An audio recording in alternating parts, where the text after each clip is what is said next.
Good afternoon, everyone, and welcome to the 19th Annual Festival of Faiths on the theme of Sacred Earth, Sacred Self.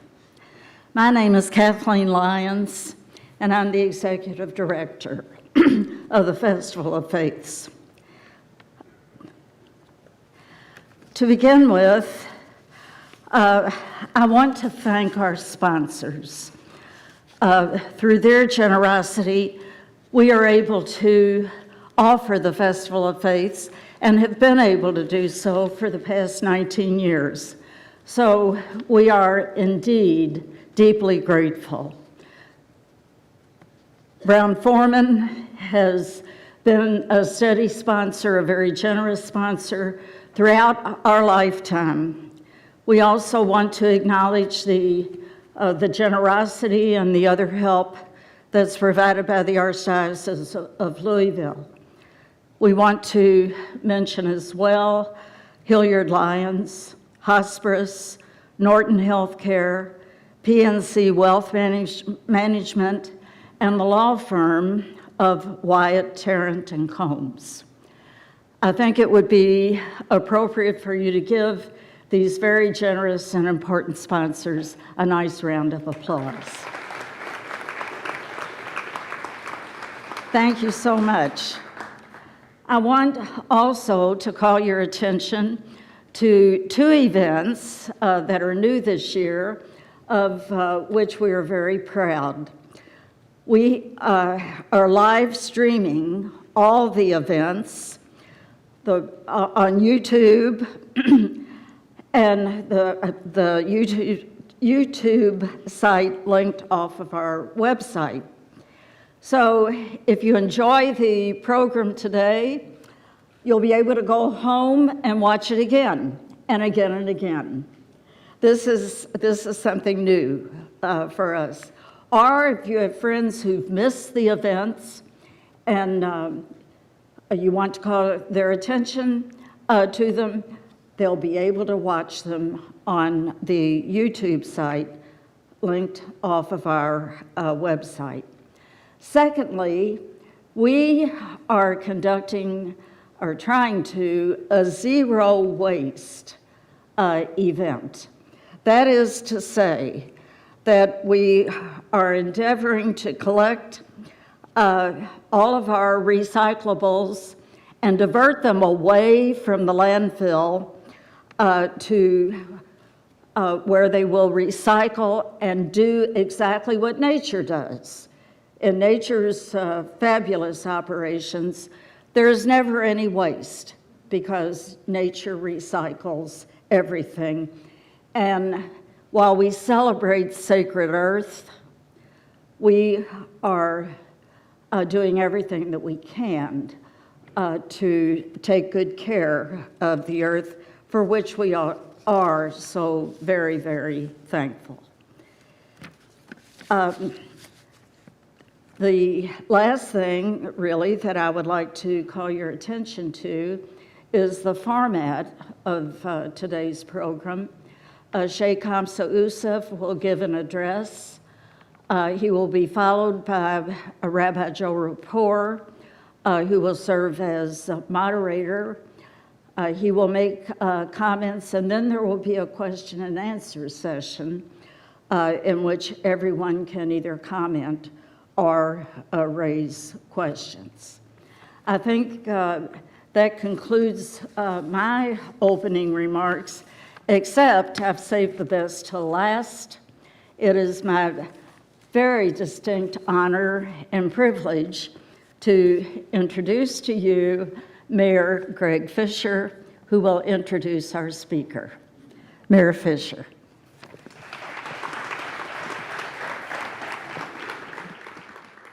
Well, good afternoon, everybody, and thanks for coming to the Festival of Faiths, and thanks to the Center for Interfaith Relations for putting on this fabulous program now for 19 years. It has been enjoyed throughout the world, so we've got something really special happening here in Louisville, and we're certainly proud to host it as a city.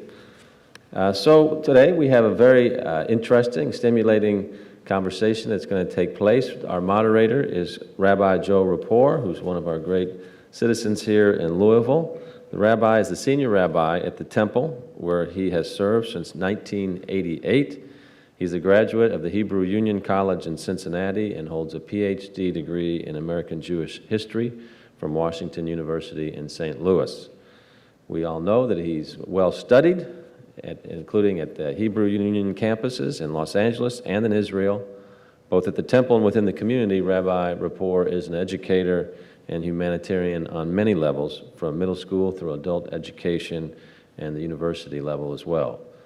We're grateful for him being an activist in the community as well, serving on several boards, including the University of Louisville Board of Overseers, and he's past chair of the Louisville Coalition for the Homeless, and he's also worked with the National Conference for Community and Justice, known as Many People, One Community. So we're appreciative for Rabbi Rapport. Shaykh Hamza Yusuf is no stranger to our city. The Shaykh and I first met approximately some 8 to 10 years or so ago, well before I was in public life, when he came to speak at a prior Festival of Faiths. Instantly, you could see the Shaykh was a man with a piercing intellect, a loving and compassionate heart, who moves all that he speaks with. So we're very grateful that the Shaykh is back with us. He actually has returned to the festival many times, and we consider him an informal and formal advisor to the Festival of Faith, and he's always encouraged us to spread the good word of the festival as far and wide as we possibly could. A brief review of Hamza Yusuf's credentials. He is president, co-founder, and senior faculty member of Zaytuna College, which is the United States' first Muslim liberal arts college. He's an advisor to Stanford University's program in Islamic Studies and the Center for Islamic Studies at Berkeley's Graduate Theological Union, and he serves as vice president for the Global Center for Guidance and Renewal. We know him as the author of several books and scholarly articles, and has translated major creedal Islamic texts into English, and recently he was named the Western world's most influential Islamic scholar by the Muslim 500, a listing of the 500 most influential Muslims worldwide. So we're pleased today to welcome Rabbi Rapport and Shaykh Hamza Yusuf, and we look forward to hearing Shaykh Yusuf's thought on healing yourself, healing society. So let's give a warm Louisville welcome to the Rabbi and Shaykh Hamza Yusuf.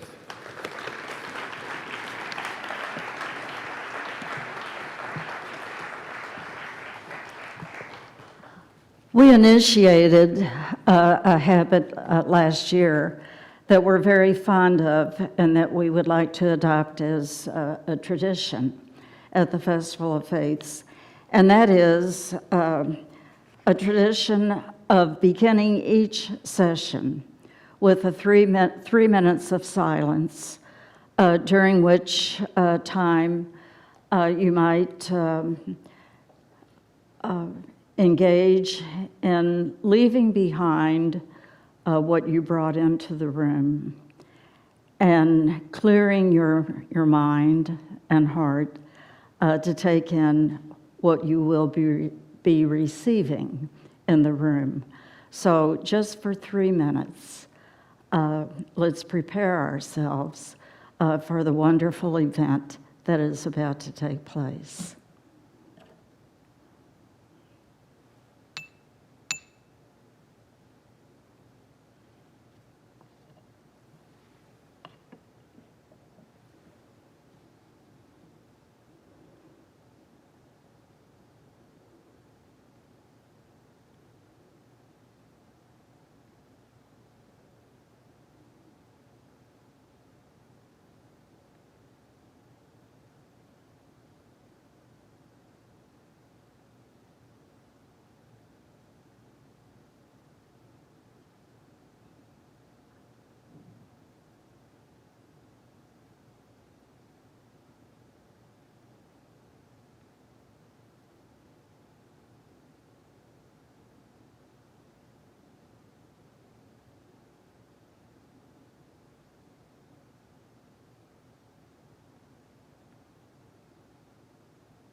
بسم الله الرحمن الرحيم والصلاة والسلام على سيدنا محمد وعلى آله وصحبه وسلم تسليما كثيرا.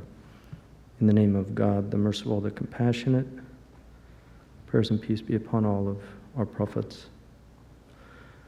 The little caveat before I start, I want to thank Mayor Greg Fisher, who I met him after 9/11. I actually came to Louisville and spoke and we spent a day together, and I really envy, in a good way, the Arabs have two types of envy: an envy where you want the person you envy to lose everything, and an envy where you want the same thing that they have.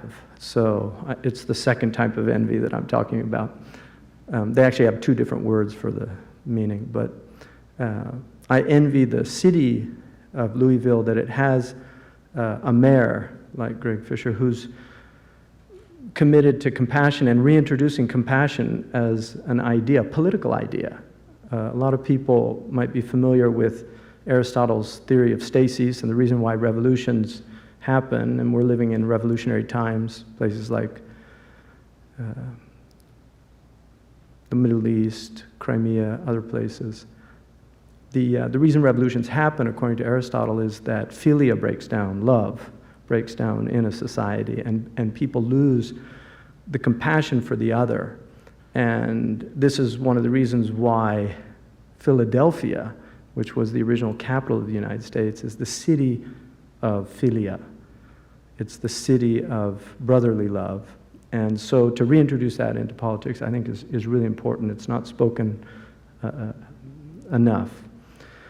I want to, a little caveat, this, if anybody's on Prozac, they might feel better leaving. I don't want to depress anybody, but I want to, before you can really talk about healing, you have to look at the diagnostics to understand what's going on. A very influential author for me is Arnold Toynbee, and he wrote a book over 50 years ago called Change and Habit, The Challenge of Our Time. And in that book, he argues, and he's worth listening to because in 1947, he wrote an essay about a civilization when it's up against the wall against another civilization has certain strategies, and one of them is zealotry and fanaticism. And he warns about the Muslim world and actually identifies 3 places where he felt, in 1947, that he felt serious problems would emerge in the future: Afghanistan, Yemen, and Saudi Arabia. And that was in 1947. One of the gifts that historians bring is that they look at the future with hindsight. Because they know the past so well, they can see and prognosticate about what's going to happen. But he wrote this book, Change and Habit, arguing that as humans we have certain habits that are very dangerous. And they're not instinctual. They're literally habitual. And the worst he felt was the habit of going to war. That it's a choice, that there are other alternatives, and peoples have done other things. War is not the only solution. It's actually always a failure. It's the last refuge of the incompetents, violence. So, but he also felt there were other aspects. One of them was tribalism or nationalism, and this idea of not seeing us as a human family, as seeing us as us and them. And this is a very dangerous habit of the mind. And if we're not trained to change these habits, and this is why virtue theory is based on altering habits, it's adopting new habits. And the human being can change. So, and it's not nature versus nurture. The two work together. So this idea of nature versus nurture is something also that's problematic. So I just want to say that I'm going to talk about, is it, okay. Another one of my favorite people is Søren Kierkegaard, who was another visionary, somebody who really saw the future. If you haven't read Kierkegaard, he's an incredibly humorous writer. wonderful wit. He says that he said things to make people laugh while he was crying inwardly. But one of the things that he said was that one solitary person cannot help or save an age. He can only make it clear that it is on its way to a downfall. And this is the Cassandra problem, because if people know Greek mythology, Cassandra warned, not in the Iliad, but in a play, warned the Trojans not to bring in the horse. But she had the gift of prophecy, but she was cursed with that nobody would believe her. So, in terms of, this isn't switching here. Maybe we're meant to contemplate this a little longer.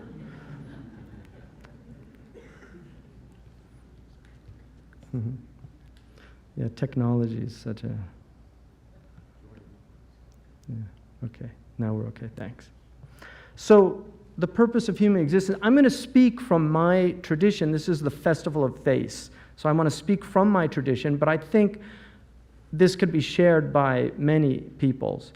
There's a verse in the Quran that tells us that one of the reasons why we were created was for the cultivation of the earth.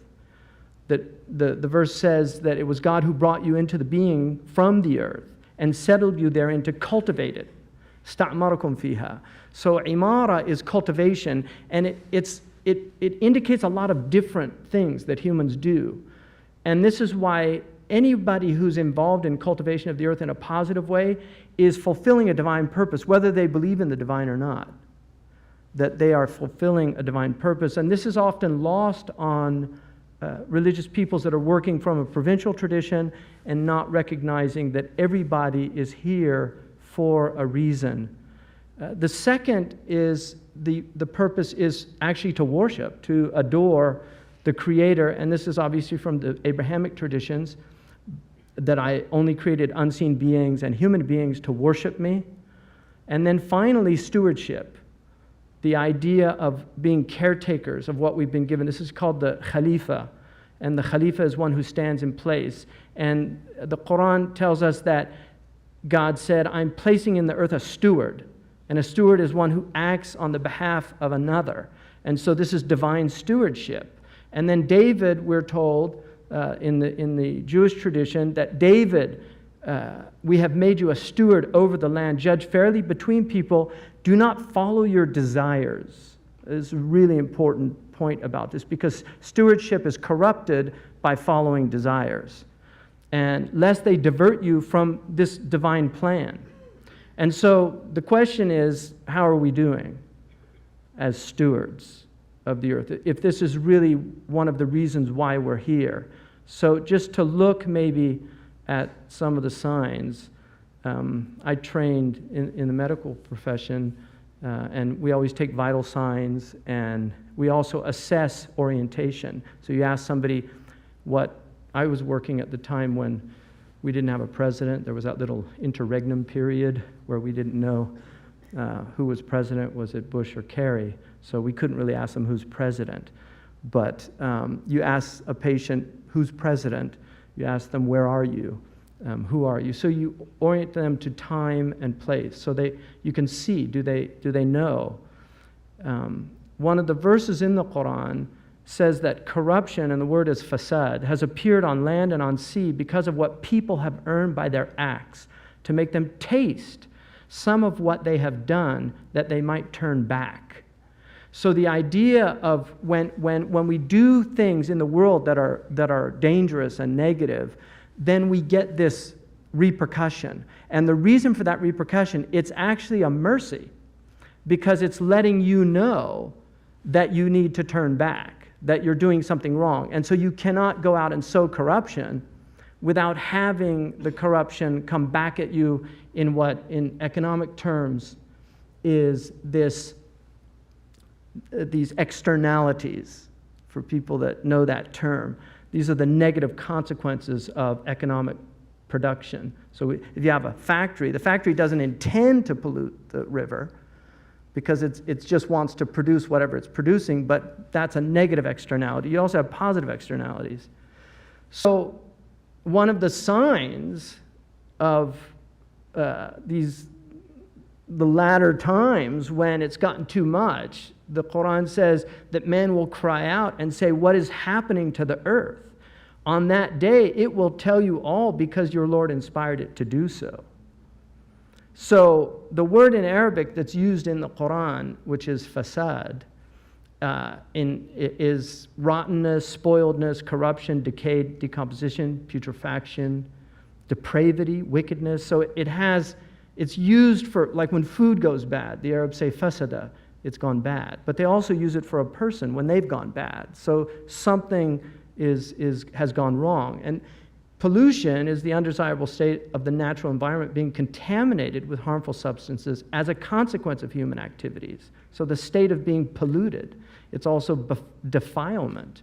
And this is also traditionally a religious term that was used. Now, the traditional interpretation, which is from the 7th century of one of the great Quran interpreters, Abdullah ibn Abbas, about this, he said the signs of corruption, of fasad, on land are fires, soil degradation, the lowering of the water tables, and among the signs of corruption in the sea is the diminution of the fish. So the fish begin to disappear.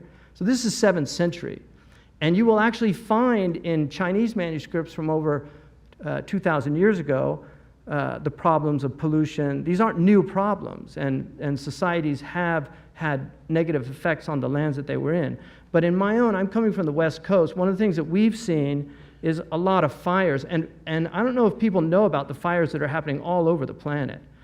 Spain, Europe has a tremendous problem with fires.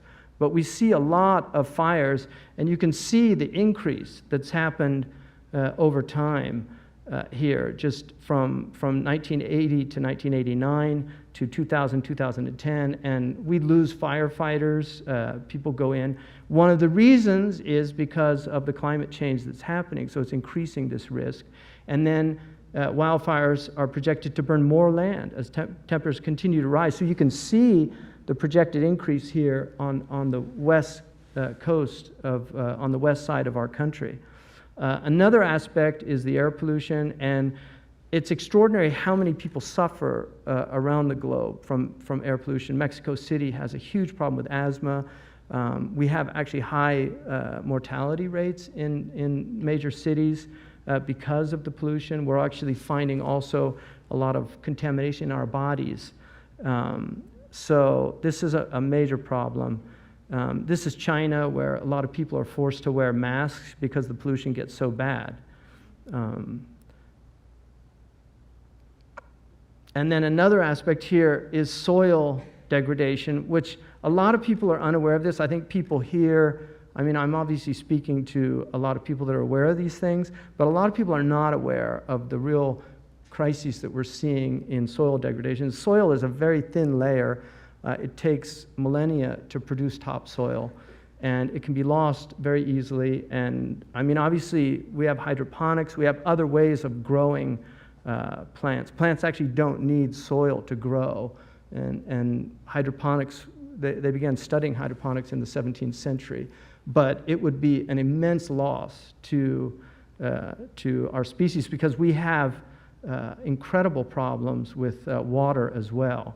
And this is another aspect of the desertification, which I saw firsthand in the Sahara. I lived in the Sahara Desert, and I saw firsthand literally the encroachment of the Sahara Desert. It's pretty overwhelming to see whole cities engulfed in sand.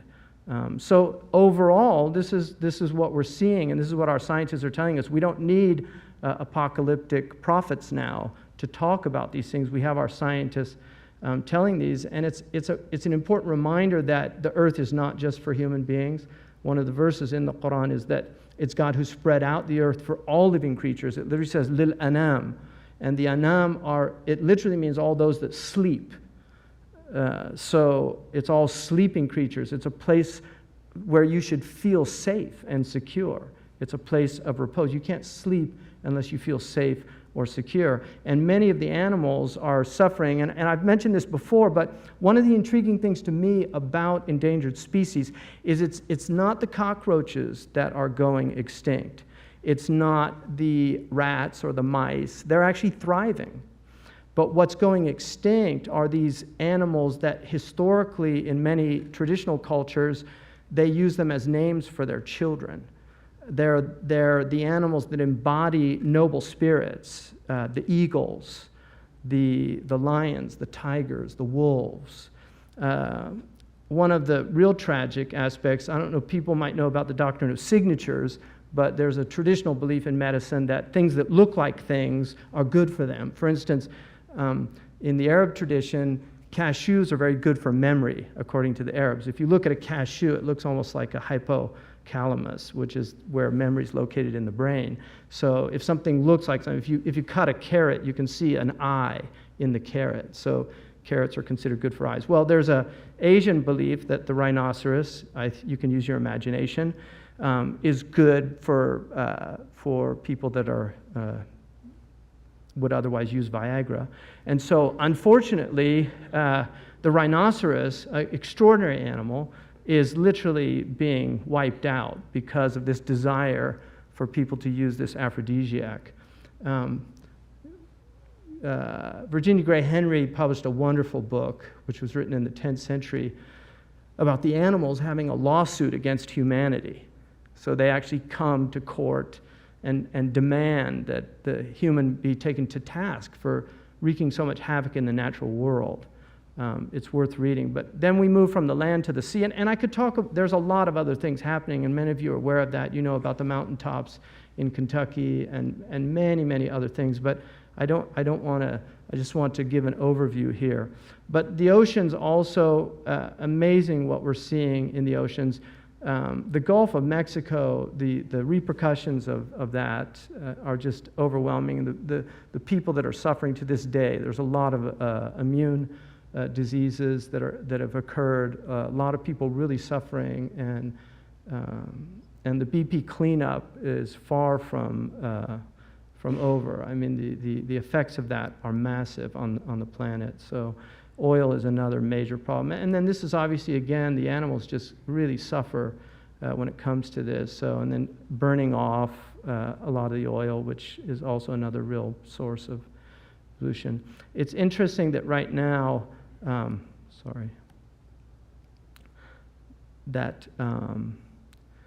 this literally is May 13th, that a glacial region's melt is past the point of no return, according to NASA.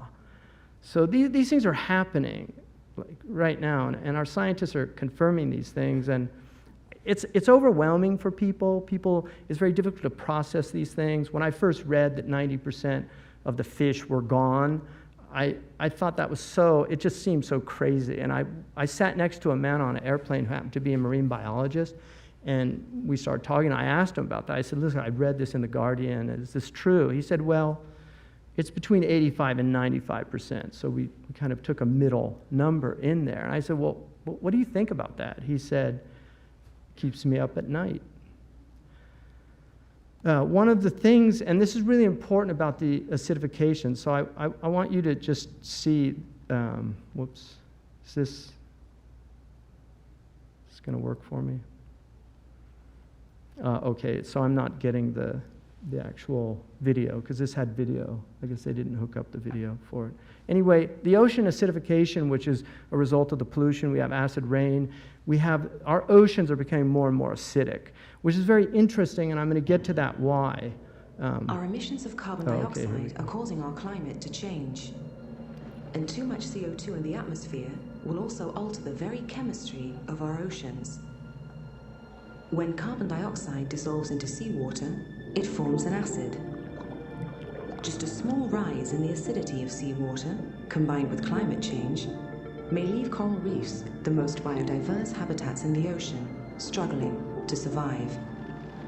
But that's just touching the surface. By the end of the century, acidification could leave some types of plankton unable to form their shells. And plankton is at the foundation of nearly all marine ecosystems. If key species of these tiny organisms are lost. Everything else that depends on them for food could also start to disappear. Carbon dioxide pollution threatens to change life in our oceans out of all recognition within the span of a single human lifetime. Environmental officials in California say there's been another highly troubling report about what's going on in the Pacific. The scientists call it the sea star wasting syndrome. That's the technical name, but something is killing the starfish, and they don't know why. They've been dying in record numbers on the West Coast, including parts of Washington State, all along the coast down to California. Our report tonight from NBC's Miguel Almaguer. In the waters off Monterey Bay, an urgent expedition is underway. This is the hunt for a killer. It's happened so rapidly that some species are just missing. Marine biologist Pete Raimondi is searching for clues to an epidemic named starfish wasting disease, infecting waters from Alaska to Southern California, causing millions of starfish like this one to fall apart and melt away. Our group is looking to try to map the timing of the onset of the disease and locations of the disease up and down the coast so it will help us point to causes. The die-off has decimated the starfish population in this cove. So later he asked him, you know, is this the canary in the coal mine? And he said it very well could be. We'll get back to the jellyfish, which are very interesting, but here's just some numbers. People don't know, but a bluefish tuna, when it's fully formed, is worth literally tens of thousands of dollars on the sushi market. And so these fishermen go out looking for, they don't find them anymore, these giant ones, because the overfishing is so immense that they're not allowing the fish to actually reach their full maturity. So what's happening, what's interesting is that it's creating an ideal environment for jellyfish. They're the only ones that are thriving right now in the ocean. The big fish stocks fall 90% since 1950, according to the National Geographic.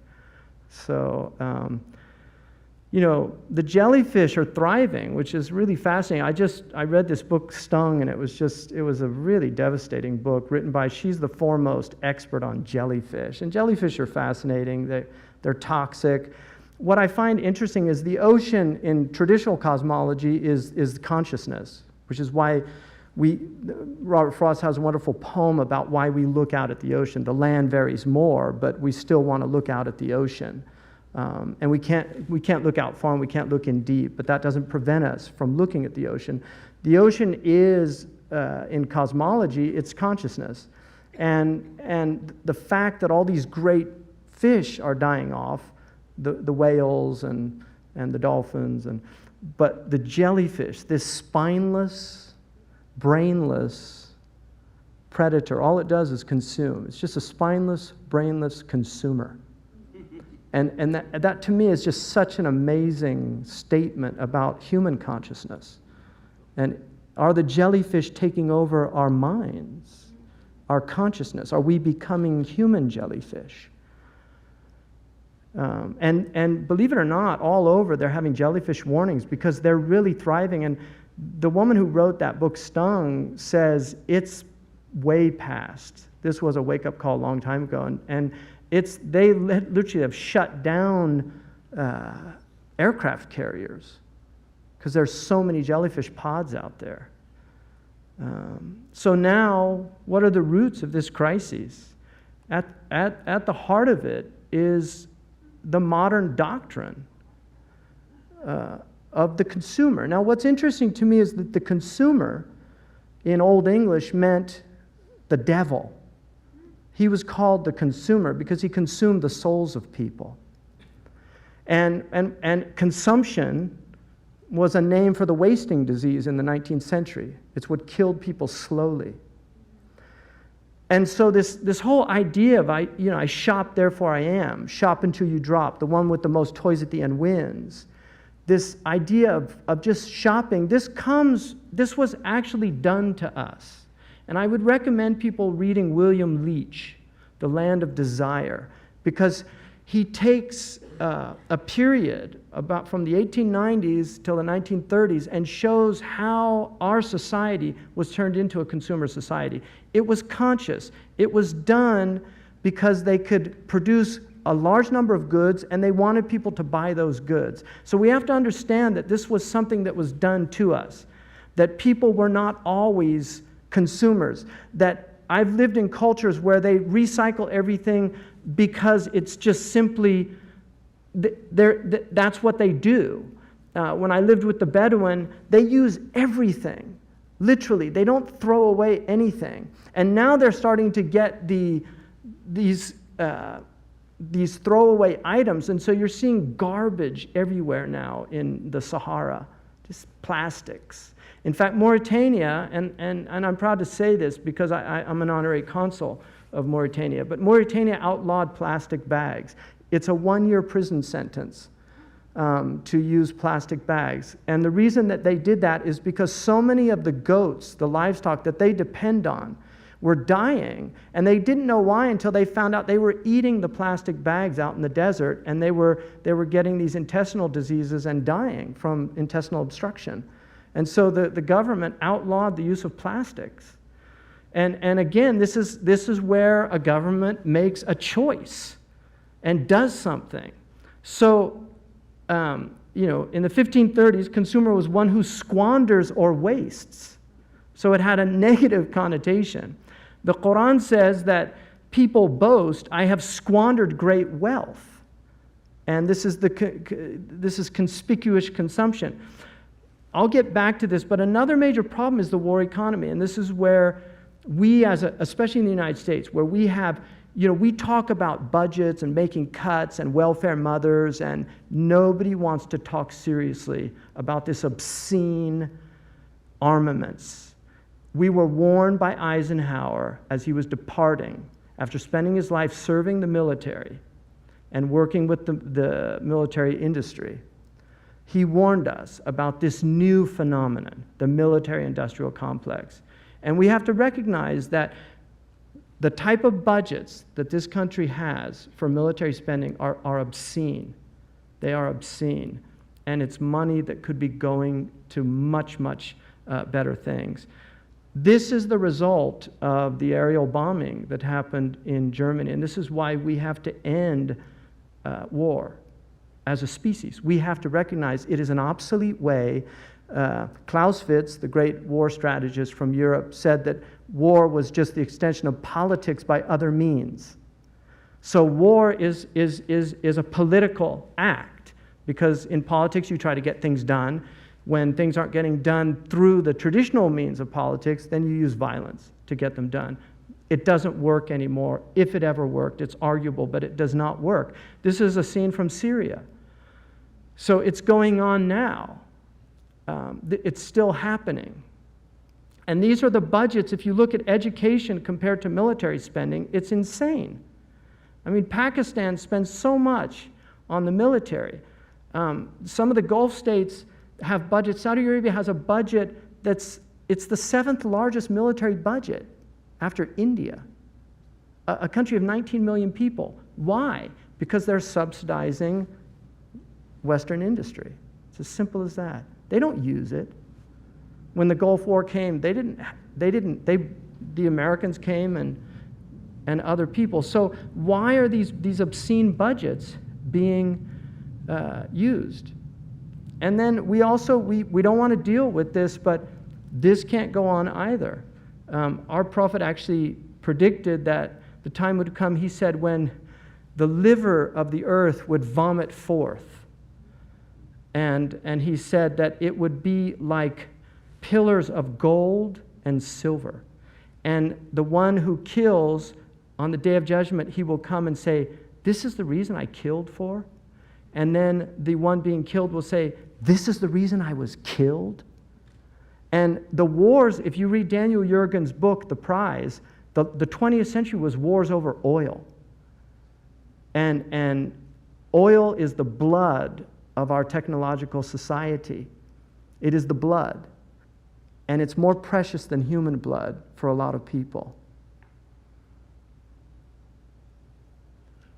we cannot, if the average earthling lives like the average American, we will need 3 Earths to supply the consumption. It's impossible. It's untenable. It can't go on. Now, just moving to the self, what are some of the signs? Autism in 1970, and people can argue that this is from diagnostics and things like that, but we know from 2012 to 2013, no, something's happening here. We had 1 in 10,000 diagnosed. I mean, the first diagnosis of autism was in the 1950s, but now it's 1 in 50 in the United States. I mean, we have to really think seriously about what's happening. Now, if you look at the definition of autism, a pervasive developmental disorder characterized by severe deficits in social interaction and communication, by an extremely limited range of activities and interests, and often by the presence of repetitive stereotype behavior. This about defines everybody under 30.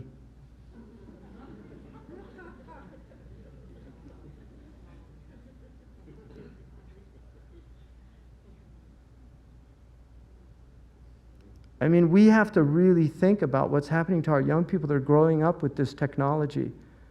Repetitive, stereotypical practices, losing the ability to interact socially. Another major problem that we have is obesity. The Quran, and this is in all our traditions because gluttony is one of the deadly sins, but it reminds people, eat and drink, but not to excess. God loves not the extravagant wasters. And one of the signs of the latter days, according to our tradition, is يَظْهَرُ فِيهِمْ السِّمَنُ, that obesity would become manifest. These are the average BMIs around the globe. You can see Africa and a lot of Asia. The Asians don't eat a lot of the food we eat. They're still on traditional diets. So China is behind other places, even though they're becoming rapidly a serious industrial nation, but they still eat cosmologically. If you look at Chinese food, one of the things about Chinese medicine, which I studied, and my sister's an acupuncturist, and one of the things I always thought that they lacked diet. They never talk about diet. If you go to a Chinese doctor, they don't focus on diet. And at a certain point, I realized it's because in their culture, they didn't need to. People just simply ate well by the very nature of the food they consumed. These are the world's fattest countries. We're number 2, so Americans are proud of being number 1, but Kuwait takes that. So there's McDonald's in Arabic, the Golden Arches. As you come into Mecca, the first thing you see is the Golden Arches. So it's a very troubling sight for me. But this is the civilization that we're living in, where on the one hand we've got this incredible scarcity, and on the other hand we have this overconsumption. It's just so imbalanced.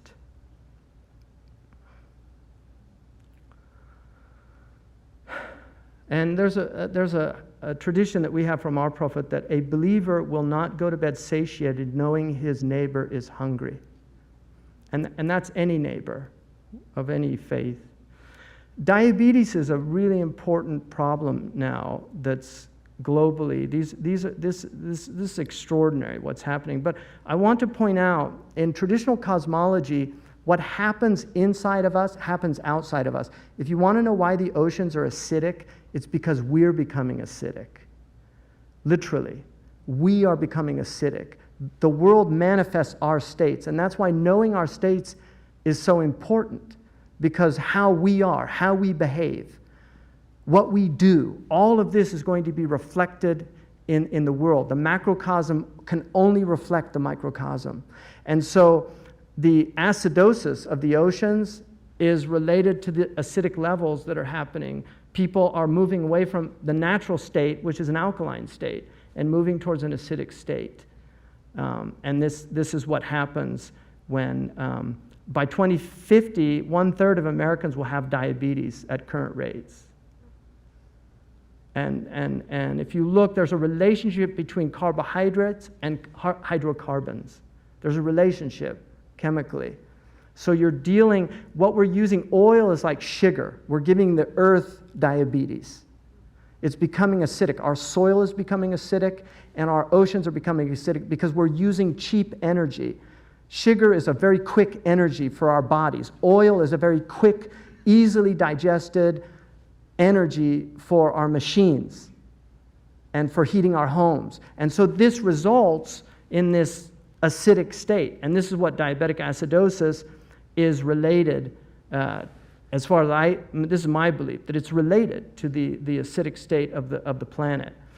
Another major problem, the UN estimates there are more slaves today than any other time in human history. And most of it, 80%, is sexual slavery. And this is another really serious problem, the problem of lust, that we're really not dealing with in our society. I really think we're in a deep denial about the serious problem of lust in this culture. And one of the most important thermometers for it is pornography. The size of the industry now is 57 billion worldwide. It's a massive industry. These are sound numbers, people. These are not exaggerated numbers. These are taken from one of our top universities. 12 billion in the US. Porn revenue is larger than all combined revenues of all professional football, baseball, and basketball franchises. US porn revenue exceeds the combined revenues of ABC, CBS, and NBC. If you look at the websites, 4.2 million, 12% of total websites now. Daily internet searches, 68 million. 25% of total searches. Monthly porn downloads, 1.5 billion. Websites offering illegal child pornography, over 100,000 websites. And for those of you who don't know, there's a deep web where there's just the darkness that goes on the deep web. And then 8 to 16-year-olds who have viewed porn online in our country, 90%. Gluttony, overconsumption. Those who squander are like siblings or the brethren of the demons. One of the things that we don't think about is the relationship to what we do and this darkness. People that are watching pornography are supporting human trafficking because many of the women in these films that are done here in the United States and outside the United States are women in sexual bondage. They're not, you have these girls that appear on CNN getting their degree at Duke and saying how much they love being a porn star. Those represent a very, very, very tiny percentage of the actual women engaged in the porn industry, which degrades both men and women. Another thing is planned obsolescence. I would recommend, I'm not going to go through this, it's a very interesting thing, but there's the story of Stuff with Annie Leonard. Many of you have probably seen it. How did they get us to jump on board this program so enthusiastically? It's definitely worth watching. Well, two of their most effective strategies are planned obsolescence and perceived obsolescence. Planned obsolescence is another word for designed for the dump. It means they actually make stuff to be useless as quickly as possible, so we'll chuck it and buy a new one. It's obvious with things like plastic bags and coffee cups, but now it's even big stuff. Mops, DVDs, cameras, barbecues even, everything. Even computers. Have you noticed that when you buy a computer now, the technology is changing so fast that in just a couple of years, it's actually an impediment to communication? I was curious about this, so I opened up a big desktop computer to see what was inside. And I found out that the piece that changes each year is just a tiny little piece in the corner. But you can't just change that one piece because each new version is a different shape. So you gotta chuck the whole thing and buy a new one. So I was reading industrial design journals from the 1950s when planned obsolescence was really catching on. See, this is the point, that this was done consciously. They actually discuss how fast can they make stuff break that still leaves the consumer having enough faith in the product to go out and buy another one. It was so intentional. But stuff cannot break fast enough to keep this arrow afloat. So there's also perceived obsolescence. Now, perceived obsolescence convinces us to throw away stuff that is still perfectly useful. How do they do that? Well, they change the way the stuff looks. So if you bought your stuff a couple of years ago, everyone can tell that you haven't contributed to this arrow recently. And since the way we demonstrate our value is contributing to this arrow, it can be embarrassing. Like, I've had the same fat white computer monitor on my desk for 5 years. My coworker just got a new computer. She has a flat, shiny, sleek monitor. It matches her computer, it matches her phone, even her pen stand. She looks like she's driving in Spaceship Central, and I look like I've got a washing machine on my desk. Fashion is another prime example of this. Have you ever wondered why women's shoe heels go from fat one year to skinny the next to fat to skinny? It's not because there's some debate about which heel structure is the most healthy for women's feet. It's because wearing fat heels in a skinny heel year shows everybody that you haven't contributed to that era as recently, so you're not as valuable as that person in skinny heels next to you, or more likely in some ad. It's to keep us buying new shoes. Advertisements and media in general plays a big role in this. Each of us in the U.S. is targeted with over 3,000 advertisements a day. We see more advertisements in 1 year than people 50 years ago saw in a lifetime. And if you think about it, what's the point of an ad except to make us unhappy with what we have? So 3,000 times a day, we're told our hair is wrong, our skin is wrong, our clothes are wrong, our furniture is wrong, our car is wrong, we are wrong, but it can all be made right if we just go shopping. Media also helps by hiding all of this and all of this. So the only part of the materials economy we see is the shopping. The extraction, production, and disposal all happens outside of our field of vision. It's important to bring backgrounds into the foreground so people understand. Because when we look, this is one of the things that painters do so effectively. Van Gogh, when you look at the shoes, you know, he painted several different, but if you look at the famous boots that he painted with the straight, you'll never look at a pair of shoes the same way if you really contemplate what he did, because he was taking something that's in the background and bringing it to the foreground. And it's very important for religious leaders, for artists, for others to do that, to let people know what's in the background, those things that we're not seeing, the things that are hidden. One of the things that our prophet told us is that there would be people towards the end of time like locusts in their consumption.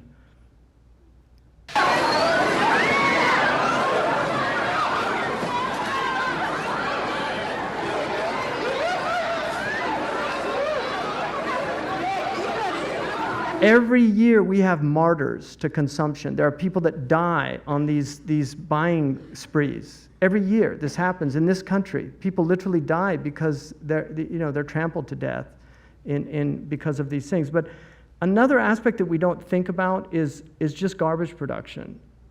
And the fact, one of the professors that was at my university, he taught environmental studies. He had zero garbage production in his home, and he used to take his students to his home to show what he did. In other words, people can actually live reducing their garbage to a great extent, but everything is packaged. Totally unnecessary packaging, and this leads to these landfills.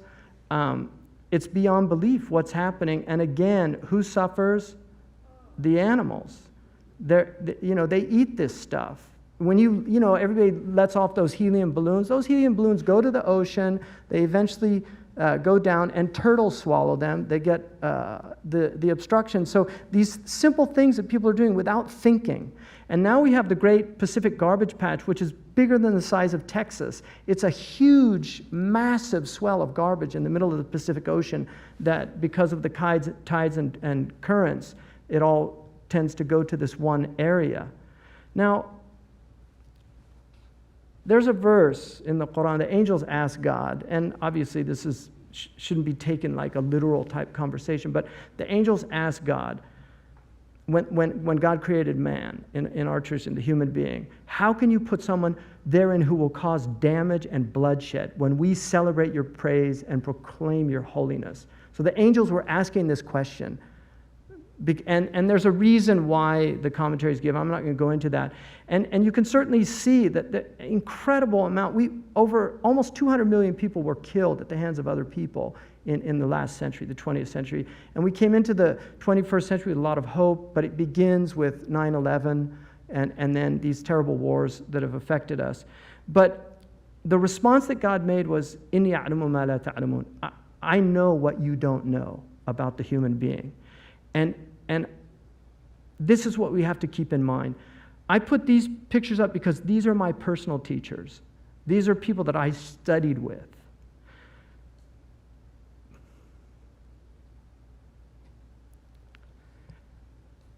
And there's a verse in the Quran that says that we elevate those who do not want to sow corruption in the earth or to be elevated. And this is what we have to remember as a species, that we have people in this world that remind us of who we really are.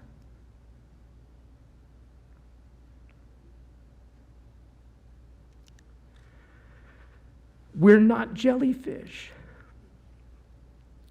We're not mindless, spineless consumers. We have human hearts. We have the ability to know infinity. We can conceptualize it. No other species can do that. We are something amazing. And we have to remind our young people of that.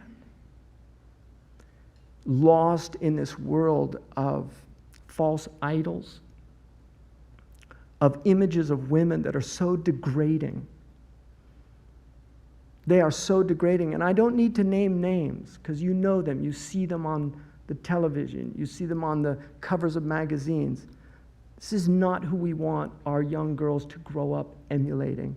We don't want our young men to grow up emulating the lowest forms of life on this earth, the cockroaches, the rats, the jellyfish.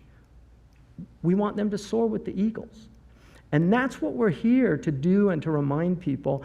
And that's why, as far as I'm concerned, as religious people, the religious leadership, we have failed so dramatically. We have failed our young people. We have the halo effect, and then we have the clay feet syndrome. They don't see people walking their talk. They don't see people living it. They don't see the gift of sanctity in their beings, in their presence. And that's what we need to remind ourselves, that we have to become these people. We have to be these people that have graced this earth, reminding us this is not what it's about. We're here for a short temporal time, and we have work to do. And our work is in discovering ourselves and in serving others. This is the work. We're not here to consume. We're not here to indulge ourselves. We're here for something much greater, and we constantly need to be reminded because we're a forgetful species. When the elephants came to honor the man who had looked after them, and some of you may have seen this, but they walked for over a day, even before he died, and then held vigil in front of his house. These are signs for people that reflect. The animals pray for us. According to our tradition, the fish in the ocean pray for the righteous. Our prophet said, "Al-mustarah wal-mustarihu minhu," the one who has repose and the one others have repose from them. They said, "Who are they, O Messenger of God?" And he said, "Those who live righteously, when they die, they have repose. And those who live corrupting, when they die, people, trees, rivers, and animals have repose from them." That's the choice. And I really want to drive this point home because I think this is one of the most important verses for me in the New Testament. And I'm in a great Christian city of Louisville, traditionally. You see churches everywhere. You know, there was a love of Christianity, which is a great faith, and there's incredible amount of beauty and truth. Despite the history, we tend to forget that the history of religions is the history of their ego, not of their soul. But for we wrestle not against flesh and blood, but against principalities, against powers, against the rulers of the darkness of this world, against spiritual wickedness in high places. People that created planned obsolescence, this is from spiritual wickedness in high places. And we have to recognize that we cannot support these people. That there are people out there that are actively engaged in harming this world. They're doing it because they're complete slaves of their own desires. And you cannot be a steward if you're filled with your own egoistic desires. You can't. And that's why one of the things that we have to remember, the Catholics divided the sins into the hot sins and the cold sins. And we tend to forget, the hot sins are easy to recognize: gluttony, wrath, and lust. And Dorothy Sayers reminded us that when a society loses its spiritual center, sex is always the spiritual outlet. So this obsession with sex, which is also related to the rape of the earth, to the way we treat Mother Earth because of our degradation, of our objectification of women. And this is much more a male problem than a female problem. Pornography is largely a male problem, but not entirely. But we have to remember there are hot sins and cold sins, but the cold sins are often praised in our society. The sins of avarice, right? The sins of envy, the sin of pride, the great sin, which is a sin against one's excellence. And then the sin of sloth, which sloth is not laziness. Acedia, in the traditional understanding, sloth was spiritual laziness. A CEO could be out there working a 120-hour work week, and he's still slothful because he's forgotten his soul, or she's forgotten her soul. And this is what we have to remember. Robert Frost said, "Some say the world will end in fire, some say in ice. From what I've tasted of desire, I hold with those who favor fire. But if it had to perish twice, I think I know enough of hate to say that for destruction, ice is also great and would suffice." It's the hot sins or the cold sins that are going to kill us. And we have to really take this seriously, and it's our spiritual traditions that address this root problem. It's not complicated. The problem is not complicated. Thank you very much.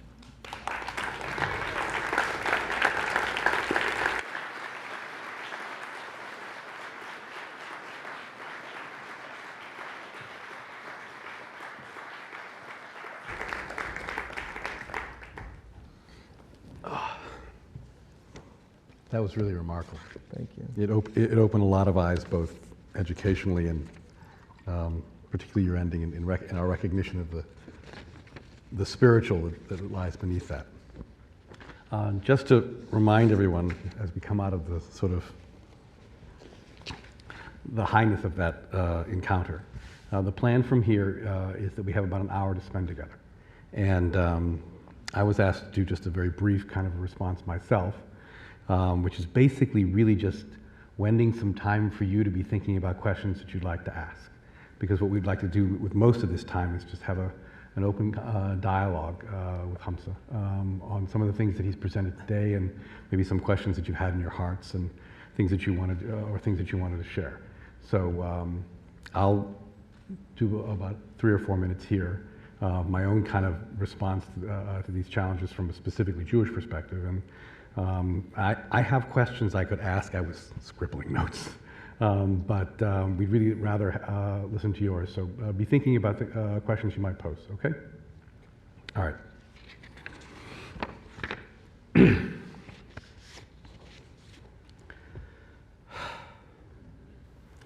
There's an illusion. It's a grand illusion that's been perpetrated upon us, that we have perpetrated upon ourselves. It's an illusion that we are somehow separate from the earth, that we are somehow separate from ourselves. We are all Adam, one human family, and we are all part of Adamah. We're all part of the earth. What makes us think that there's a barrier somewhere between my feet and the wooden floor upon which they sit, between the floor and the foundation upon which it sits, between the earth and the stone which holds it all and us firmly here in place? Where does a tree end and the roots begin? Where do the roots merely become tendrils, and the tendrils become one with the earth, which nourishes and sustains the tree, which nourishes and sustains us? What makes us think that there's a difference between the air we breathe and the one who breathes it? Breathe in. Breathe out. The air enters us. It fills our lungs, it enriches our blood, and it gives us life.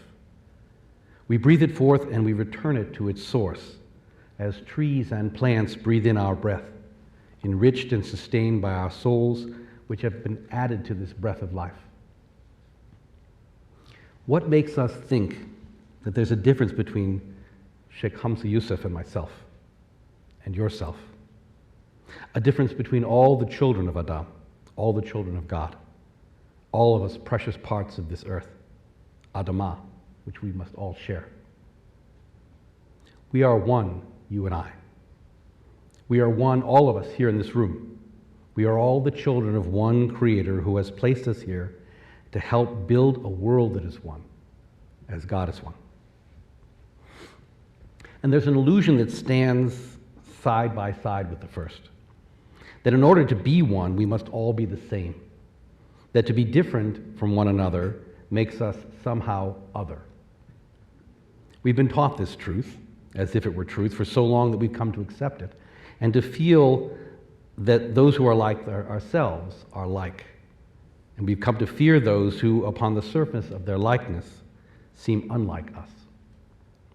It's as if we see in the mirror only a reflection of ourselves in order to be comfortable. And that is an illusion. What we must seek instead is a sameness not in reflection, but in the soul. This is an illusion which we who have gathered here today can often fall prey to, ourselves.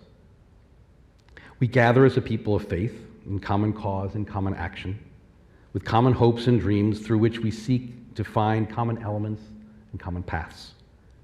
This is a well-meaning illusion, that we are all the same beneath the surface, that we strip away the differences of language and culture and we find that we are all the same beneath the skin, and we worship the same God in essentially the same ways. And since there is much that we share in common, this is a particularly useful illusion, and one which we become very adept at maintaining. In Hebrew, we're commanded to seek shalom. In Arabic, it's called salam. In English, we strive for peace. As Jews, we seek to heal the brokenness of our world through acts of tzedakah. In Arabic, it's called zakat. In English, we call it charity, from the Latin word caritas, which means caring. In our prayers as Jews, we seek rachamim. In Arabic, rahim. In English, we strive for compassion. And because we share many of these essential traits, which make us human, it's easy for us to imagine that we are all the same, and to dream of a world of peace and charity and compassion when we will all sing with one voice in a single chorus, instead of inspiring the harmony of our many voices, or a symphony of the many instruments creating together a song of oneness that we can all share. In the Mishnah, a collection of ethical writings now some 1,800 years old, we are taught that humanity was created with a single Adam, the descendant of one human being, to demonstrate God's greatness. When a human being mints a coin in a press, each coin is identical. But when the ruler of all, the Holy One, blessed be, creates humanity in the form of Adam, not one is similar to the other. The lesson of this Mishnah comes to teach us that diversity is intended and an intended part of the divine plan. And this is the wondrous part. Our many faces, our many languages, our many faiths, this too is part of God's plan for us here on earth. We are children of one human family. We cannot be other from our brother. We need not be the same to feel a kinship with our sisters. We are all the children of one Creator of us all. The path towards a compassionate society requires of us the courage, I think, to tear the veil of these twin illusions from before our eyes, to see one another both as we are and as together we might be. We are one human family, many minds, many voices, many hands to heal the world, and we can work together as one and build a compassionate community and a world of peace. I'm not sure how much that balanced, but I thought that it said a lot of the things. Thank you for the one person who was clapping, but we're not clapping. We're not clapping. What I was hoping would come of that, though, was a recognition of a lot that we share and a lot of the wisdom that we've learned that, frankly, we would not have learned if it were not for an Islamic scholar sharing us the wonder of his particular tradition's view. And I hope that you, like I, were listening and saying, you know, there's wisdom there. And sometimes the wisdom was wisdom that I don't find in my own sacred scripture, and sometimes it parallels so much that it's almost difficult to believe that we didn't have the same hands writing them. But that the key here is that there is a wisdom beneath all of this, and that when we listen to each other and learn from one another, we can see perspectives we would not have seen otherwise, and sometimes learn lessons that that we're waiting to be taught to us. Now, I have a nice list of questions. I'm going to ask one, and then you're on. Okay? So you're thinking, and Mustafa has some people who are going to be around with microphones who will give you the opportunity. There's someone waving back there for an opportunity for you to get in line for.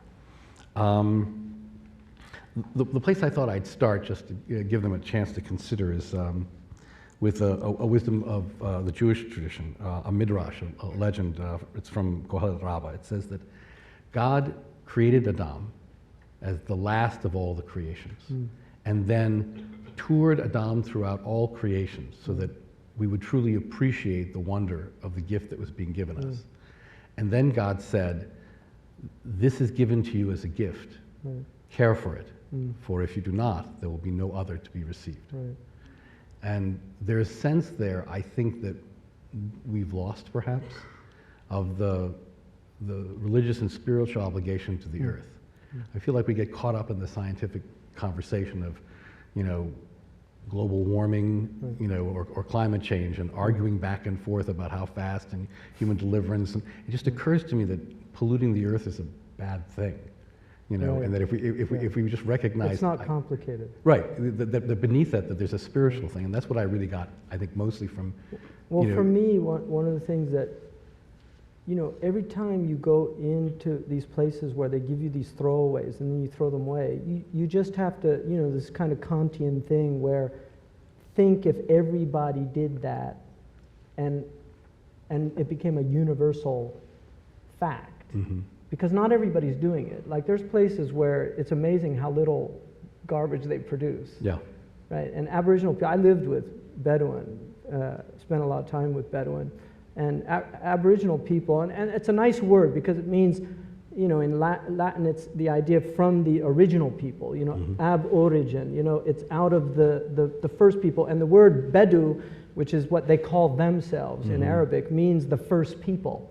And this is why in some traditions they call them the first nations, the first peoples. There's great things that come. I mean, I'm glad Shakespeare's in the world. I'm glad Mutanabbi's in the world, Rumi.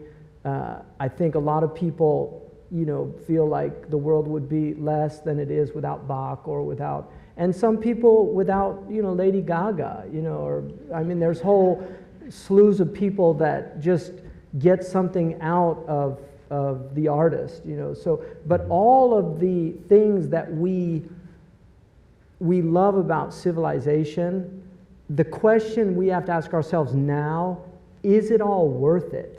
Right. In terms of what civilization is doing to us as a species? And I think that's a real question, because we have to somehow learn what Aboriginal peoples have known, how to live sustainably on the planet. And they have great things to teach us, but they're messed up too. So it's not, because I know in firsthand, just living, they have their problems. They're grappling. A lot of Aboriginal peoples do not have a way of dealing with modernity when it's introduced. And an example of that, for people that know the work of Jerry Mander, not the political word, but the writer, he wrote a book called The 4 Arguments for the Elimination of Television. And in that book, one of the studies they did in Canada, they had the good fortune of being able to watch a Inuit Native American village as electricity was introduced. And they studied it to see what would happen. So they basically determined it took 5 years to destroy their traditional culture. Once television, 5 years.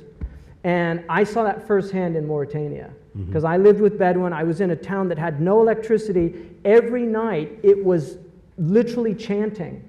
The whole village was chanting the Quran. It was like bees buzzing, and it was one of the most extraordinary things. And then you had the sky. See, I think one of the reasons why we've lost our spirituality is because of artificial light. And it's interesting we call it artificial light, because if you look up at the sky in the Sahara Desert, and I've been reduced to tears on many nights, just look, the heavens declare your glory. I've been in the Sinai. I know. It's breathtaking. It's breathtaking, and there's a reason why those guys fled to the desert, you know, because if you want to be close to the heavens, that's as close as you're going to get. We don't see the stars anymore. You know, Plato said God put the stars there to show us the order of the heavens, that we would desire to bring the order down into ourselves. So what happens when we don't see the heavens anymore? And I would really like to see a city, you might think of this, Mayor Fisher might think of just having an hour, you know, once a month, where all the lights in the city are turned off on a clear night, so that people can actually go out and see the heavens. Just see the heavens. It's amazing. Stars are amazing. I'm the chair of the planetarium, which if you think about it for a second is a sad reality, which is that in cities we've built places the only place where you can see the stars yeah. because we project them. But at least then and they do it geocentrically. Nobody points that out, that when you're in that planetarium, they don't have you revolving around the heavens. They have the heavens revolving around you. It's the ultimate ego So they have experience. to do a Ptolemaic planetarium. But please visit us at the planetarium so you'll know what to look for in the sky. Okay, do we have some questions waiting? Shaykh Hamza, my question is about spirituality and food. And the Quran talks a lot about eating what's halal, but that's usually coupled with the word tayyib. Halal being what's legal. And maybe can you comment on what you feel tayyib would sort of mean in our current sort of culture? And then also, what do you feel is the spiritual effect of consuming artificial foods like high fructose corn syrup and all these sort of processed things that are added to foods and packaged? What's the spiritual effect of eating artificial food, and how, can you sort of comment on the idea of tayyib? Just to use another tradition, in some traditional Buddhism, the chef in the monastery had to be enlightened. Like, they didn't let just anybody into the kitchen. And in the Islamic tradition, there's a whole tradition about food preparation and the intention of the cook. And so that my teachers, the people that cooked, always made the intention that the food was a healing. One of the things that's really interesting in our culture, when you go to,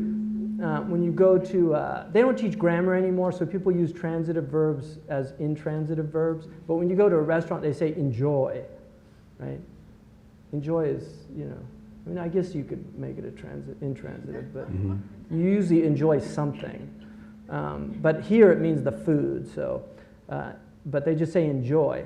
In traditional cultures, they never would say something like that. They would say like salud, with health. In the Arabic culture, they say bis-sahwa wal-afiyah, with health and well-being, which reminds us of the purpose of the food. It's not to enjoy. Enjoyment is part of it. I mean, it's wonderful that food is so enjoyable, but that's not the reason why you're actually eating it. That's why the glutton eats. But somebody who's serious about maintaining their health, they eat for health. And we're literally digging our graves with our teeth. I mean, in our culture, we are literally killing ourselves with the food we eat. And so I would say that all traditional peoples ate with just a knowledge of what food was about. And this is why the Kisharat tradition, the halal tradition, that you have to, there's a whole, Native Americans took permission in many of their traditions. They took permission from the animal in the Islamic tradition, the Jewish tradition. There is you have to do it in a way, in our tradition, you're not allowed to kill an animal in front of another animal. And if you look, I mean, it's arguable that it's unethical to eat meat today, unless you're on a farm where you're and there was an interesting article about a man who decided for 1 year, I didn't see the film, but he did a documentary where he only ate what he killed for 1 year. And when he would buy the sheep, one of the sheep farmers told him, he said, I think I'm going to call that, Zeke. And he said, no, don't name them because you'll get attached to them. But he chose to name them. What he said was the thing that struck him most was the gratitude he felt to the animal when he ate it. And in our tradition, there's a belief that the animal wants to be energy for good deeds. Because by becoming part of a righteous person, it's elevated in its state from an animal that doesn't have free will, that only behaves according to its nature, to part of a being with free will. And the animal hates to be used for foulness or for misdeeds. And so that whole cosmology, which might sound romantic, but it was real. People, and I met people that still live like this, and my wife does this. She cooks with that intention. If I cook with that intention. When I serve food, I cook with that intention. I'll just tell you one quick story. I have a friend of mine who's a connoisseur of tea, and he'll only drink certain teas. And in England, PG Tips is like the worst tea. And he went to a friend of mine's house, and I know both of them. And it was tea time, and the English take this very seriously. And so he only had PG Tips in the house. And so he said, God, he's going to know this is horrible tea. So he goes in and he told me that he made a prayer over the tea. And he said, oh God, make this delightful for my friend. And he went in and he poured the tea and he told me that he drank and he said, that's the best cup of tea I think I've ever had. And, there's a reality to these things. We don't realize just the power of intention. Niyya in Arabic, which means intention, also means seed. It's the seed of the thing, why you do so. And so many of us do things without intention. There's no intentionality. And intention, I know in our tradition, intention is everything. Why you're doing something. And constantly asking yourself, why am I doing this? To check our intentions. Mm-hmm. I disavow that we're not going to clap thing. I want to... that applause was also for the question. That was a good question. Because, at least, I don't want to deflect too much, but from a Jewish tradition, this is something we struggle with a great deal. Because the laws of kashrut were written, 1,000 years ago and more. And they were designed to be more humane and to make the exact connections that you're talking about. And the world in which we live has advanced to the point that one needs a variance from the USDA because it's not as advanced, and we lost something in that. Yeah. There was a speaker who came just a couple of years ago. His name was Rabbi Arthur Waskow, and he's sort of the front of something we call the eco-kashrut movement. And Arthur's perspective is, if you're saying a blessing over wine that was made with grapes, that was sprayed with pesticides, that made the people who made them ill, it's not holy. And if you take organic wine that's been, that's been made in the purest way and pour it into a styrofoam cup, it's not kosher. And what he means by that is that the word used to mean something. Right. It meant fit. And the purpose of the sharing of food, the enjoyment wasn't in the consumption and how much can we pump into it with corn syrup, but rather the meal and the story of your friend praying over his tea. Yeah. That was what it was intended to be. Yeah. Okay, our next question, over that way. Where are we? Here. Okay. Yes, Shaykh Hamza, when you spoke of the purposes of human existence, I realized I've kind of mushed together two of those three, meaning the cultivation of the earth and stewardship. And I wonder if you could distinguish for us a little bit, develop that idea of what are the ways in which we cultivate the earth, right, and how do we steward it? Well, the stewardship would be more about sustainability, whereas the cultivation is more about how we're using it for our needs. So the stewardship is more about making sure that what we're doing in our cultivation is not harmful. Question over here. I think here's a lady up here. Okay, but we need a microphone next to that person. Right here. Here we go. Hi. What you guys are talking about is beautiful stuff, but it's not very realistic. Like, I can't see myself finding a person to buy a goat from so that I can harvest the goat and show gratitude to the goat after I kill it and eat it and all that. I don't know who to buy a goat from, and I don't know. Yeah, no, and I wasn't suggesting that. I know, and I don't know where to buy affordable organic food from, because I went to the Whole Food store the other day and spent $30 on nothing. Yeah.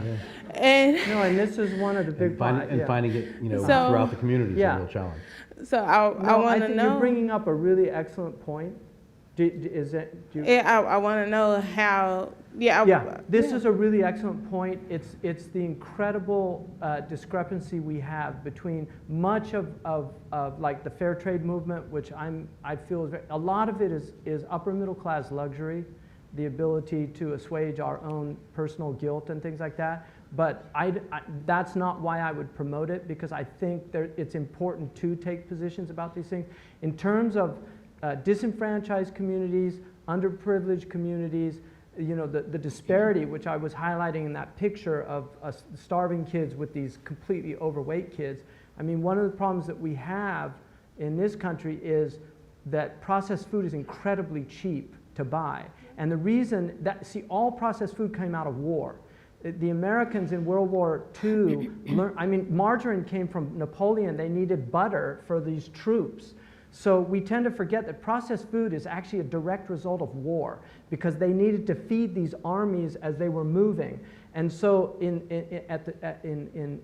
World War II, they learned how to do this stuff to a degree scientifically that they'd never achieved before. And they could keep long life, shelf life. And they realized, because this military-industrial complex, the same people that are supplying that during wartime are the people that are selling the food during peacetime. They realize that this is a great way. We don't have to worry about perishables, because nothing will perish. They lose a lot of money. Except for because us. When you take, it's amazing how many, the reason it's so expensive at Whole Foods is because they lose a lot of that food. And this is the problem, and farmers know this. So one of the really important movements is urban homesteading, where people are beginning to put gardens on their rooftops. African American communities in Detroit are beginning to do this, and it's a really interesting movement where they're bringing fresh food to disenfranchised communities, and some of the schools are doing it. This is really important. So I think Louisville, it would be really useful to bring some of these people in to show them how to do it. We can grow our own food, and it actually is realistic. People can have gardens. In World War II, they had what were called victory gardens, where unlike these recent wars where they encourage you to go out and spend, they used to encourage you actually to save and recycle. World War II was a great era of recycling. People were recycling everything. And if you go to third world countries, people wear sandals made out of used tires, because it's a really good heel, a sole for the shoe. And so these are the things where we need to get creative in our communities, and not, so many of our communities in the inner cities, they can go and it's easier to get liquor than it is to get food. And it's much easier to you can't get vegetables in a lot of these inner city stores. It's all processed food. They get corn out of the can. And so that movement, I think, is a really important movement that's starting to take place in Up certain... here. Yeah. This ad brought to you by the Center for Interfaith Relations, Up here. which has a program for building box gardens or urban gardens throughout Louisville, and we need to expand that. And children love to do it. They Right. love to plant. You can get the kids involved in it. They get connected to the earth. You mentioned earlier, we're called Benu Adam, in the Jewish and the Muslim tradition. And Adam is Adama, or Udma in Arabic is the topsoil.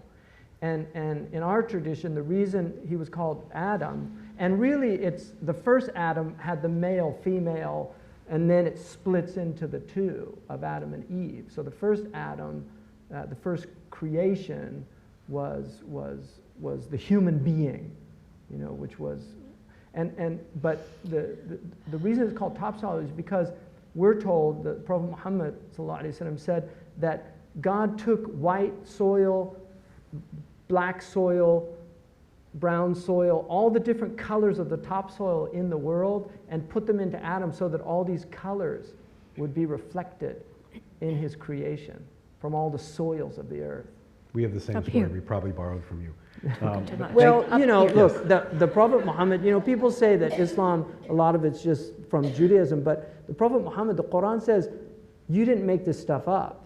You're not an innovator from the message. You're bringing the same message. So much of it is in Jewish tradition. We know that. And the Jewish tradition is part of our tradition.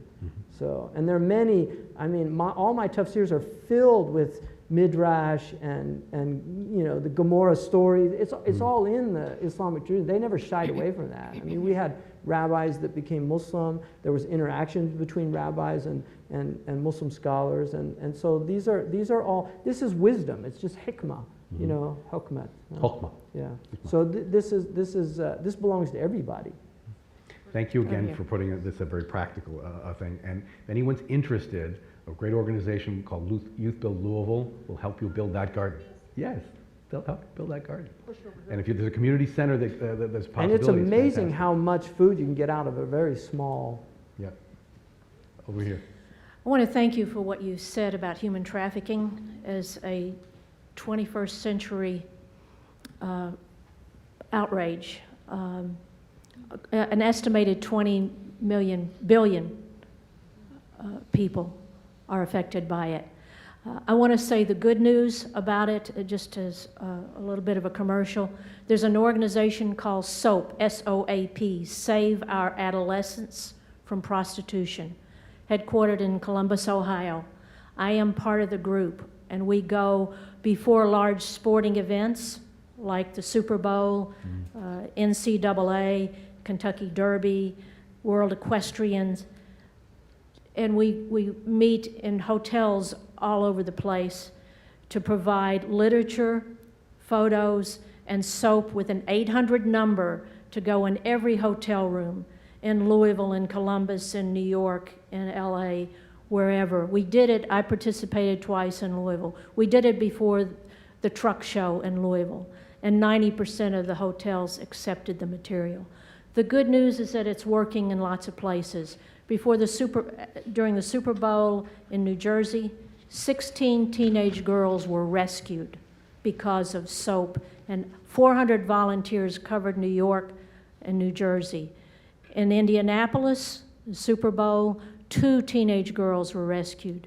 Multiply that over. In Detroit, the auto show girls rescued. Yeah. In Columbus, Ohio, the Arnold Schwarzenegger bodybuilding girls were rescued. To put that in perspective, the point is, there are groups working. We need more people involved. Well, there's a worldwide war against girls and women around the world. And also the reason why these are all events that involve large numbers of men, that's where they literally bring them in cars, and these are the places. And this is something that the Romans, for people that are familiar with the Colosseum, the prostitutes were always brought at the Colosseums, and people would get very excited and go down and abuse them. But I think we're doing such a poor job at educating our young men into honoring women.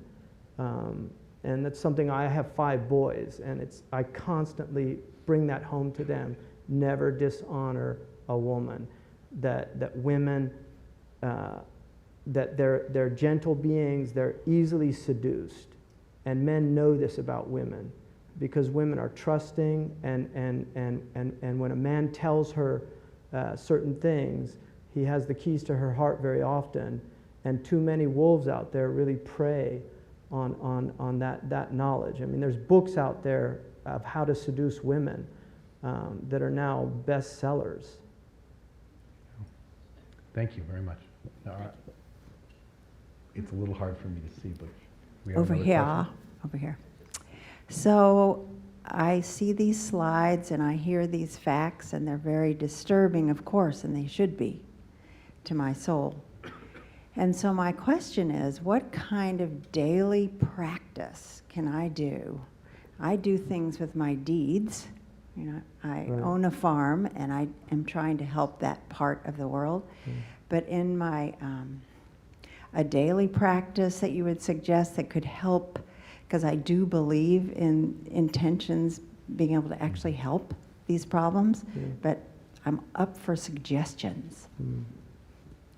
Well, first of all, you know, we have to honor our small farmers because, you know, I'm fortunate to be in Northern California where the slow food movement started, that we have local farmers markets that we can go to on a regular basis. So we get all our food from local growers.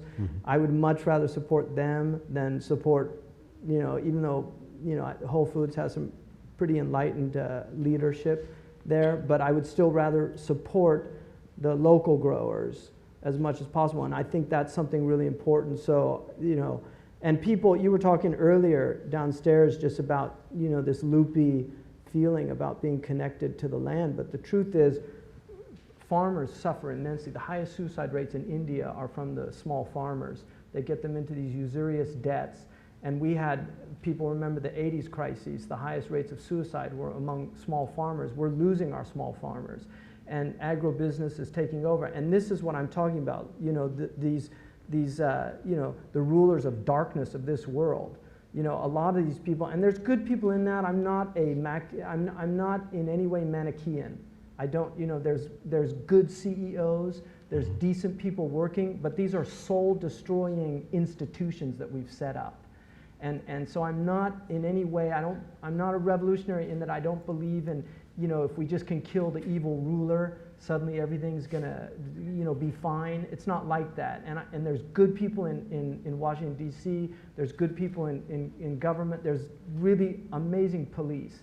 And then there's people that abuse these powers, you know, and some of them, you know, I mean, there are really dark demonic people that we have termed psychopaths, and about 1 out of 22 Americans is considered to be psychopathic, and there are functional psychopathic people, often in CEO positions, that don't have moral compassion. I mean, this is social science in our culture. I would recommend, there's several books on this. One of them is The Sociopath Next Door. A lot of people think sociopath, the serial killer. No, there are sociopaths that are surgeons, there are sociopaths that are CEOs, and they really don't think like other people. They just don't feel remorse about harming others or harming the earth or whatever. So in terms of a practice, I wouldn't even want to advise you on that. I think people, you know, we're living in an age that enables us to experiment with religions. This is in some ways unprecedented. In other ways, we've always had eclecticism and interaction of traditions. Muslims and Jews lived together for centuries in places like Morocco and Sarajevo. And so there's always been these, and we know that different traditions adopted methods. St. Francis was influenced by the Sufis. When he got back, he adopted some of those practices. And certainly, you know, the Muslims of India found the Hindus doing certain things that they thought were interesting. So you'll find a type of chakra understanding in certain Indian Sufi tariqas and things like this. So there's always been that kind of eclecticism. But I come out of a spiritual tradition that really says that it's good to take a serious tradition and to practice it. And for me personally, there are certain things that I have to do every day. I think the only thing that I really incorporate outside of my own tradition is I've been practicing Qigong for some time now and derived a lot of benefit from it just physically because I was having a lot of energy problems. But I think we need to have time with ourselves alone where we can just disengage and turn off all these things. I have a friend of mine, he's an imam in Washington, D.C., who has a box in the front of his house, and when everybody comes in, they have to put the cell phones in the box, and they're not allowed to use any cell phones inside the house. And he's a Sudanese man, and I thought that was really an excellent practice. I think a lot of us need to disengage from the madness of these constantly being, texting and getting called. We don't have to answer the phone every time it rings. You really don't. Now you're really sounding revolutionary. Huh? Yeah. It's true. We have another question. Okay, before you do that, though, I was going to do this as an ad anyway.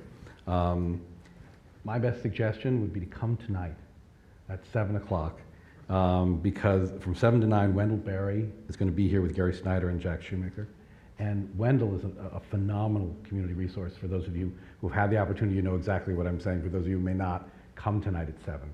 Wendell did, I'd say, the kind of intention that you're speaking of for my entire congregation when he came to speak.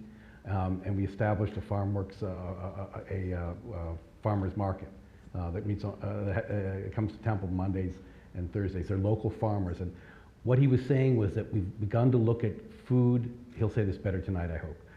But in a sentence, we come to look at food as a commodity. And we lose the nature of the relationship. You're feeding people, okay? That is a gift, okay? And when you receive the food from the people who grew it, you create something different than going to a market and buying it.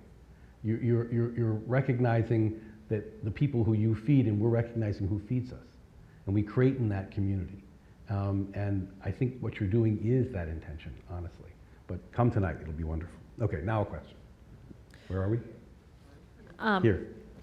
Thank you. I have a question regarding, I think, a challenge that we face in the U.S., and it's very pervasive in that we have a sense of entitlement that is much stronger than a lot of places you find in the world.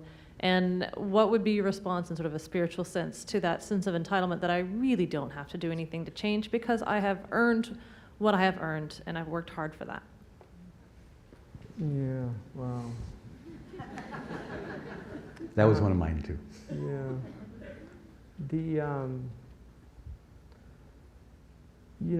When you go to other places, like I was just in West Africa, I was in Senegal and in Mauritania, and I think it's really important for us to get our kids over to places to do work in other communities and places to see the reality. I'll give you an example. I had a friend of mine. I teach a course at a junior college nearby with a friend, and she was having trouble controlling this class because they were just, they're college kids behaving like high school kids. So I suggested that she bring in a friend of mine who was a leading member of one of the dominant African-American gangs in LA, went to prison for murder, spent several years in prison, and he converted, transformed his life in prison. He came out, he's actually a teacher now. So I suggested that she bring him into the class. And she did, and she just said the transformation in these students was amazing with him telling his story. And I tell them, this junior college, if you were in Kabul in Afghanistan, this would be the Harvard of Afghanistan, and we have people in a lot of countries that literally commit suicide because their scores are too low to get into the colleges. So it's amazing the opportunities. If you look at when people come here from places like African countries, the first thing they do is enroll in junior colleges. It's just so amazing for them to be able to get an education that doesn't cost very much. And so I think part of it is really trying to inculcate this early on. Narcissism was, I think, it was designated in the 1970s in that famous book, The Culture of Narcissism. He saw something that nobody was seeing at the time, how narcissistic our culture was coming. I think the selfie is just such an indicative aspect of our civilization. This idea of just taking your own picture. I've never carried a camera. I've never taken pictures. I don't have any pictures of myself. I've been all over the world. I've been in the, I met the Pope, and had a picture with the Pope. And, I've just never had that urge to have these pictures. My wife, because some people send us things and she wants to put them up. I said, I don't want them on the wall. I don't want to do that. And I don't get that. thing about pictures. For me, this is where I take my pictures. I try to be present with people and remember them as best I can. And I learned this from the Bedouin, because what really struck me about the Bedouin that I lived with is they were so present. And I would meet a Bedouin that I'd met 10 years before. He would remember what we talked about, the conversation we had. And they don't take pictures because they know. And so this whole obsession with images, the New York Times recently reported that the average American sees more images in one day than a 19th century English person saw in his entire lifetime. And these images are flooding our hearts. We're losing that space. The imageless space. One of the things when Trajan went into the holiest of holies, the thing that really disturbed him was there was nothing in there. And he wanted the Jews to explain, like, where's your idols? Where's your images? It's an empty place. And so that emptiness, we have to have that emptiness to be able to contemplate. And I would recommend reading Neil Postman's incredible book, Amusing Ourselves to Death, and that second chapter about why the Decalogue would have prohibited images. Because he argues that if you want people to understand abstractions, you have to watch out for the images that you give them. And God wants us to know a concept that is so abstract. And this is why image-based cultures become debased very quickly. So I really think the images are harming us immensely. The pornographic images that are going into the minds of these young kids, it's really terrifying because they can't get these things out. They won't be able to get those images out of their mind. And I know this from, I have people that have converted to Islam or have these problems, and they've told me when they open their prayer, images start flooding and they want to get rid of them. So it's really difficult. Spiritually, it can be done with a lot of work, but you have to be careful what you put into your heart. And I was with a Bedouin. We'd gone from the desert to Nouakchott, and there was a TV in the room, and it was on, and he was looking the other way. And he was a man in his 30s, and he was a student of knowledge. And he was looking the other way, and I was with a Libyan, Abdurrazak Mukhtar. He's the ambassador in Turkey now for Libya. But he asked him, have you ever seen television? He said, no. He said, don't you want to look at it? And he said, I heard that it has foul things on it, and I don't want to let it into my heart. And that level of being is just, where are those people? Yeah. Just very briefly, in the Jewish community, I would echo this part about how important travel can be, and meeting people from other cultures and places. We have the commitment, it's called Birthright, to send all of our children to the land of Israel. And we really press this, and we make it literally affordable to the point of practically free to get every one of our kids to go to Israel. They meet Israeli kids, who also have cell phones and text. They text in Hebrew. They think that's really cool. But what they also find out is that these kids go into the army after high school, all of them, okay? And they serve their country. And these kids have an expectation that they probably aren't going to be able to go to college necessarily, because not everybody gets to go to college because there's just not enough slots. So you really have to work hard if you want to do that. And they'll grow up in a world where they're not going to be able to afford a home. And they'll be very lucky, but probably not to have a car. And and their sense of commitment to their country is something that's very different. And when these kids come and visit ours, there's this recognition of, you're not entitled. You earn things every day, and that the things that you choose to earn are the things that really matter. And they maybe are not those material things. Maybe they're things like respect. Maybe they're things like, a future and a family and things like that. Okay, I would like to continue with questions, but we need to stop now because we have some other things to finish, the first of which is the poetry. And do you have that? Yeah, I do. Okay, and you can perhaps explain. This was, there were several poems, and then they narrowed them down to 8. And then I was given the unfortunate task of determining which one should be given. Let me read the introduction to this, and then Okay, we sorry. can explain. This is a poetry of the Sacred contest that the Center put forward as part of this year's festival. The Poetry of the Sacred Contest is run annually through the Center for Interfaith Relations Institute for Contemplative Practice. Poetry can be thought as the language of the soul, and this contest encourages poets to awaken their reader to the meaningfulness and beauty of life. People entered this contest from 34 different states and 4 different countries. From these entries, a winning poem and 3 honorable mentions were chosen and received both monetary prizes and will soon be published in Parabola magazine in the winter issue of 2014. The poems were then judged by Hamza, which he hated having to do, and we've selected one which you will now read. So, just to preface this, they were all very interesting poems. This one was the one that hit me the most, just in terms of my talk and what I think the Festival of Faith is about. So it's called What Worship Is. It's by Red Hawk from Arizona.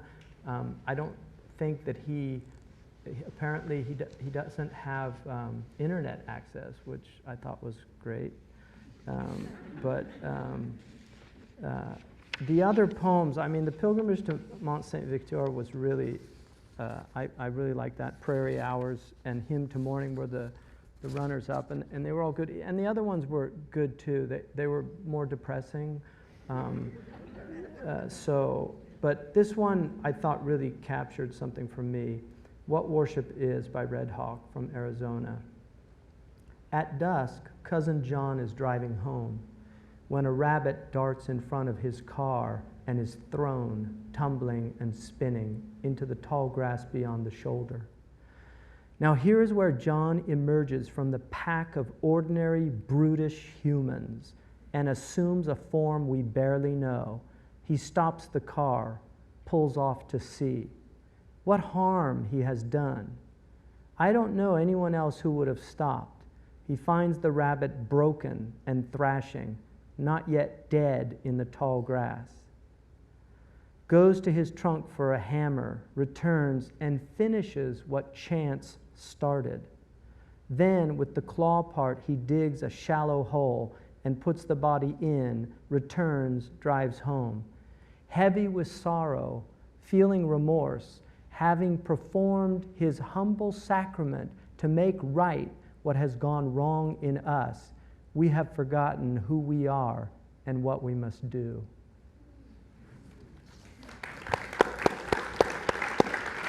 Thanks a lot.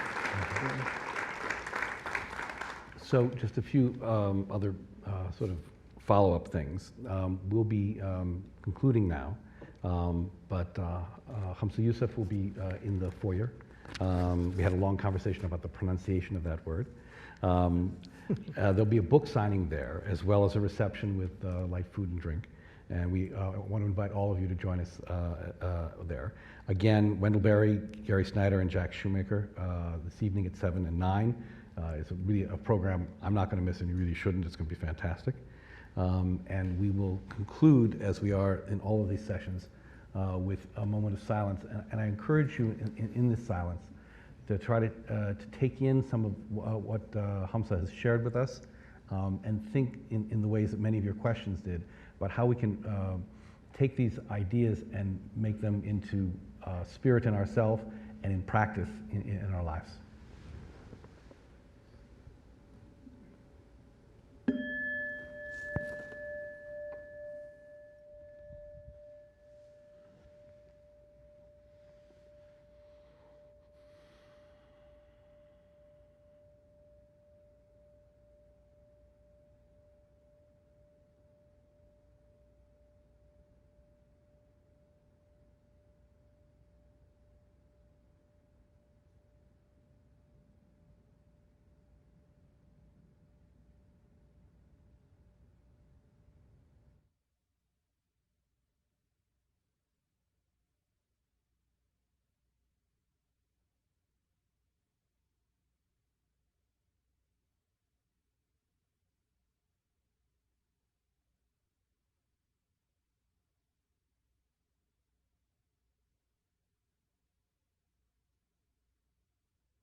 you for joining us.